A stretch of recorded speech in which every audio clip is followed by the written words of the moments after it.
wrapped in cosy blankets, eating jam on toast by candlelight. There was always an old black and white Hollywood film to watch in the afternoon, starring Errol Flynn, Gene Kelly, Bette Davis or Judy Garland, with plenty of singing, dancing and swashbuckling. Then it would be the wrestling, football results, and finally our favourite shows, Doctor Who, Dad's Army and The Generation Game. I loved the escapism of the movies, the glamour of Hollywood, but it all seemed so far away.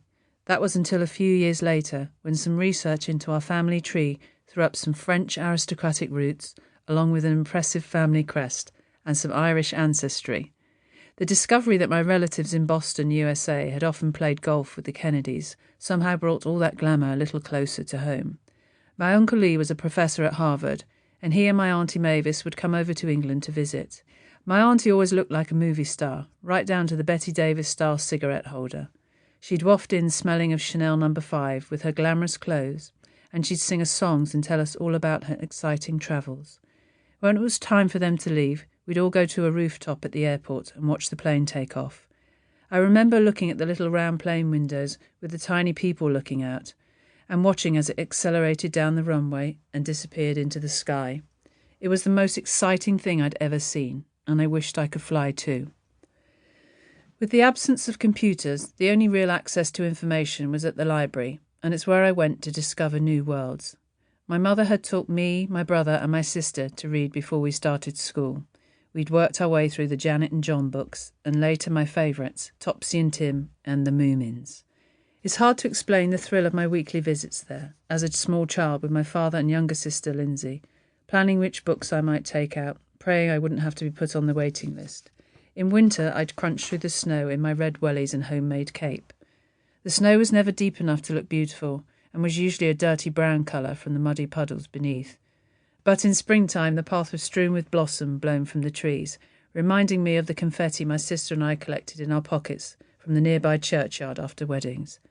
The library had a couple of little tables where I could sit and feel tremendously grown up, but most of the time I preferred to sprawl on the lovely old polished floors with my pile of books.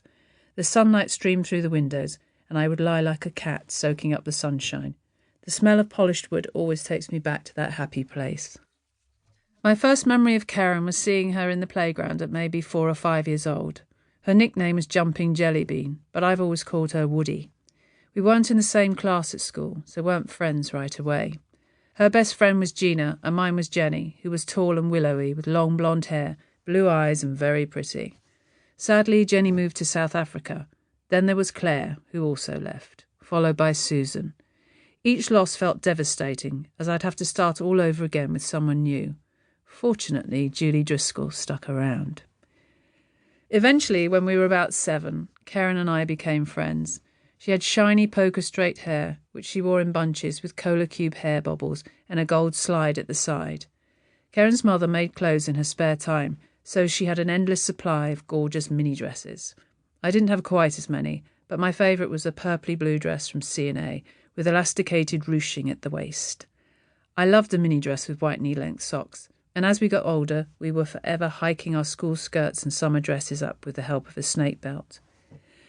The American tan-tight worn under white knee-length socks was also a popular look at junior school in the 70s, giving a sun-kissed look to a winter leg. Unless you were one of the fortunate who could spend a week in Mallorca on a package holiday, it was the only way you were ever going to look like you had a tan in Blighty. I have a clear memory of walking to school and my mum stopping to chat to Auntie Mary, our neighbour. I was transfixed by the long dark hairs that were crushed and very clearly visible under those same tan tights. Most unsavoury. All of my clothes were homemade, mostly out of crimpline, which was the lycra of its day. It didn't fray and had little give, so it was quite user-friendly.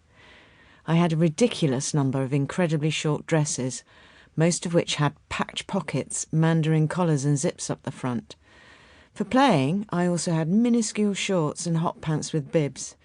My best friend Gina and I had matching trouser suits with waistcoats fastened by chains, which we wore with high-collar blouses with layers of frill at the neck, like a couple of faux Georgian dandies.